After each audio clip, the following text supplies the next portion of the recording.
Not even the maid would do this job because it's supposed to be for the lowest and low. And if you think about it, no one had nice shoes, right? No one had boots, or no one had shoes that really cover their feet. So people were just wearing sandals, and their feet were getting really dirty. So imagine Jesus kneeling down and really washing the feet of each of his disciples. It was a really humbling moment for them. Metaphorically, as Christians, we're all asked to be foot washers, right? We're all to humble ourselves to serve our brothers and sisters. Essentially, we're called to model Jesus' love.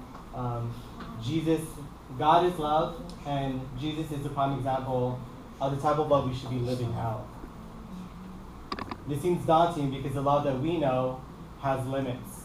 The love that God knows has no limits.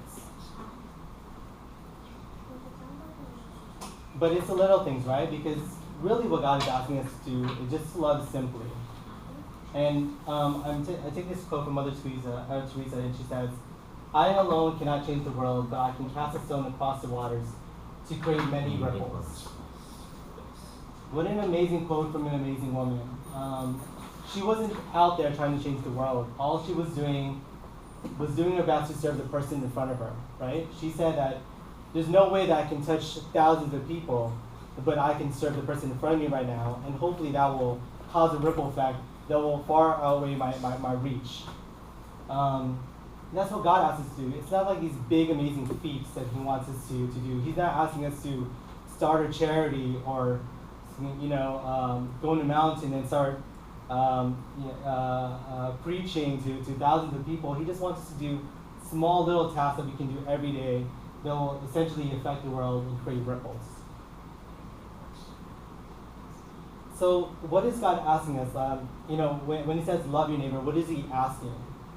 The first thing he's asking is that the love that he wants us to have for our neighbor requires action. And I love this, right? Because it's not simply just sitting around like, oh, that guy over there needs water. It's like, no, it requires action. It's not, you can't just simply point it out. Like, he wants you to go over them, give him water, talk to him, have a conversation with him.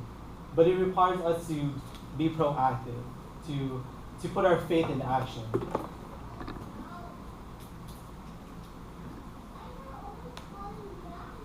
To love our neighbor, he wants us to love with compassion. This is important because sometimes when we see a homeless person or we see someone on the street that needs help, we tend to bypass them because, oh, this guy, he's probably a drug addict, or, oh, if I give him $1, he's probably going to buy some alcohol. He's going to do something, he probably deserves to be on the street, right? But we're asked to love with compassion, to love without judgment. Next, we're asked to love freely and openly. And this is important because we can't pick and choose who we help and who we serve. Every person out there needs help and needs to be served. And it's up to us to open our doors to every person that needs it. Number 4, in order to love our neighbor, we're asked to love purposefully. So what do I mean by that? Meaning, I'm not loving out of convenience. I'm not choosing to serve or love you because I got a promotion and I have some extra money now. It's not based on timing or your personal convenience. It's about the needs of the person.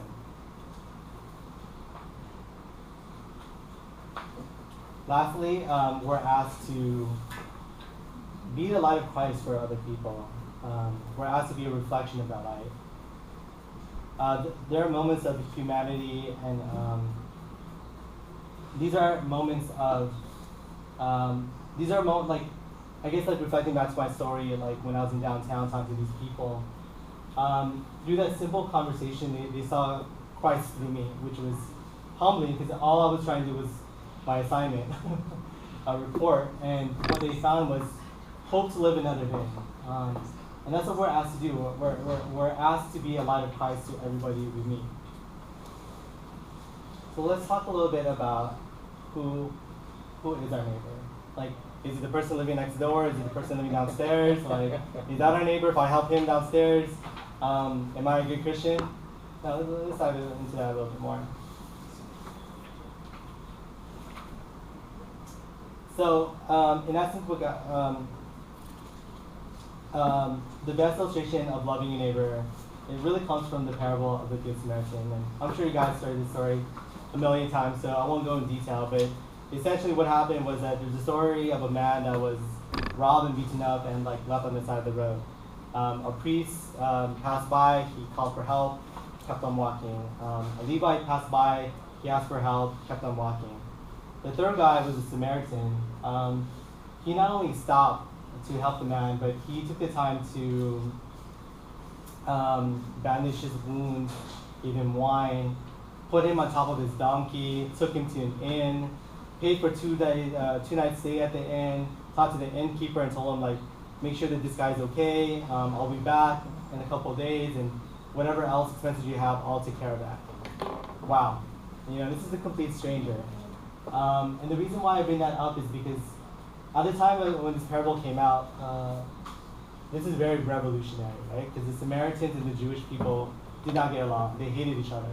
They didn't talk to each other. They never commingled. So the fact that a Samaritan helped a Jewish man and a stranger, and not only just stopped to help him out, but like imagine if you were stuck in the side of the road and a guy like picked you up, put him in his car, took you to like a Holiday Inn, paid for 2 nights, and then came back to make sure that you're okay. Like, how amazing is that?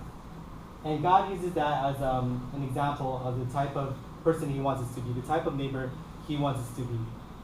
Not a person that's just simply going to help by calling more people to help you out, but a person that's going to stay with you, stay and bandage your wounds and make sure that you're okay, right?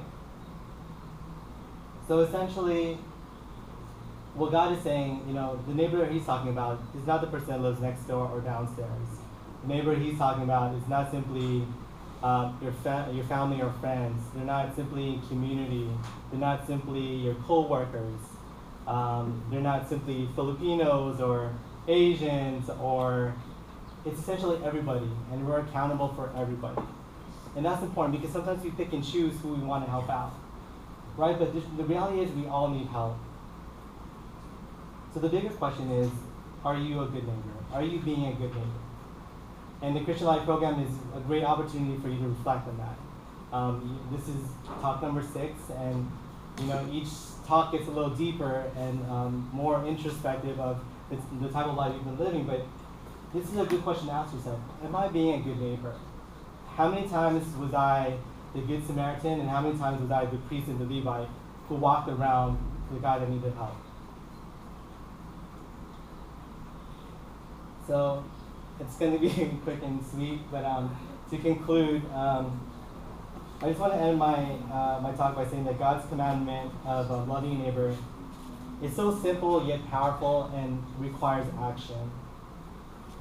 Aside from serving Him, He's asking us to serve each other. He's asking us for not only our salvation, but He's asking us to bring our brothers and sisters salvation as well. And the cross symbolizes that type of love, right? If you think about it, the vertical and horizontal lines of the cross. One is the vertical line of the cross is pointing upwards to God, and the horizontal part of the cross is pointing out to our fellow brothers and sisters.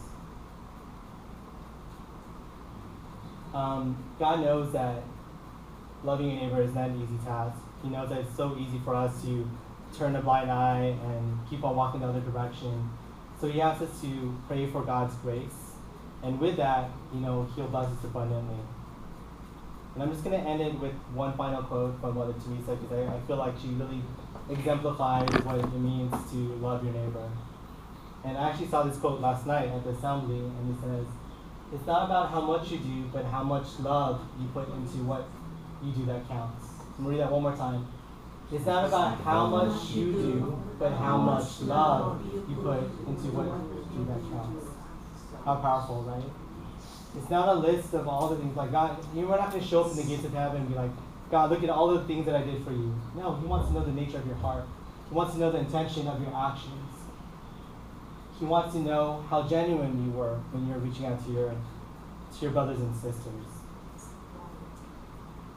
So I'm just going to end you with that, with Mother Teresa's quote.